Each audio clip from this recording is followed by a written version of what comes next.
At that point, let them know that we were going to start working with. Mr. Chairman, appreciate each one of you being here today. First, I'd like to submit for the record 29 letters in support of reducing the footprint of the Oregon Mountains National Monument.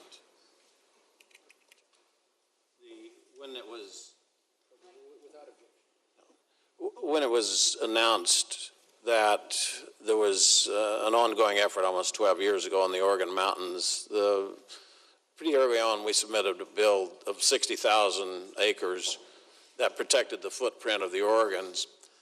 That was then sort of the small position in the whole discussion that lasted for almost a decade.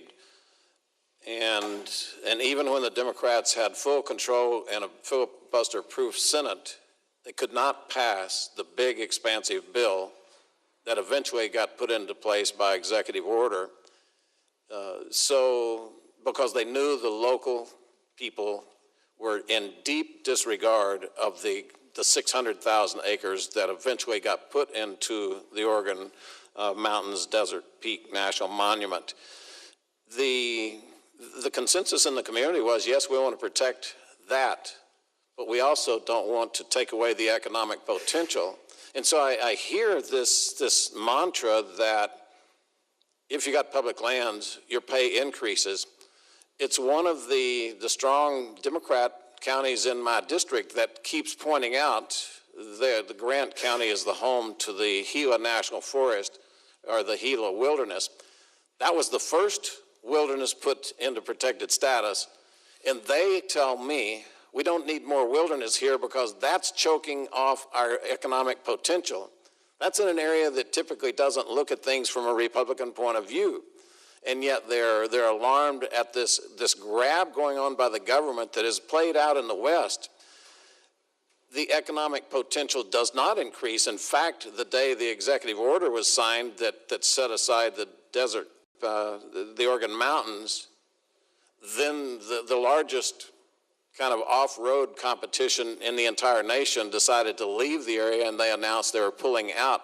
Because of that designation, they were not going to be able to, they would have been able to get in and do their off-road sport, but it just wasn't going to be worth the effort. And so that cost the local community of Las Cruces $5 million right off the bat. And that has not been replaced. The ranchers invite me out to look through the 600,000 acres and see if there are any cars out there at all. We'll drive around it, and we will be the only car there. I will just tell you that when you get past Texas into these wide open lands of the West, they're pretty routine, and people don't come out to look at the sagebrush.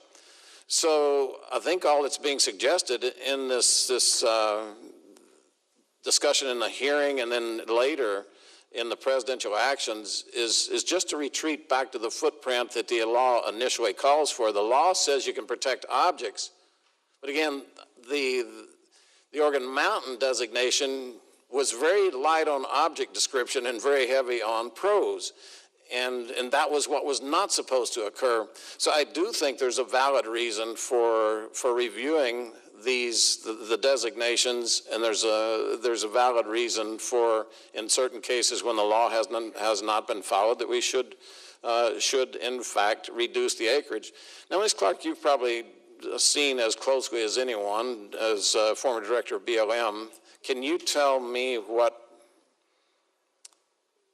just your perspective, the effect of the public lands in many of these western states, and I'm not talking about oil and gas lands and those, just the broad open ranges. Can you talk a little bit about how that affects either plus or minus the economies? Interestingly, I arrived at the BLM at the tail end of the Clinton administration, and many monuments were created in the preceding months. I visited many communities and their new monuments and talked to very distressed locals who were upset about it, who were upset that they were not consulted, who were concerned about the economic impacts. Again, I think these communities work to have a good relationship, and this was destroyed all that trust. I appreciate that. And this one last thing, Mr. Chairman, before I yield back. the former sector chief of both the El Paso and Tucson sectors of the Border Patrol highlights how security of the nation is affected by these designations, and much of the Oregon Mountains Monument lies along our southern border. And so we see what happens to the Oregon pipes over in Arizona. That's going to also happen in that designation. Thank Ms. Clark for her comments, and thank the chairman for his indulgence. Yield back. Thank you. Next.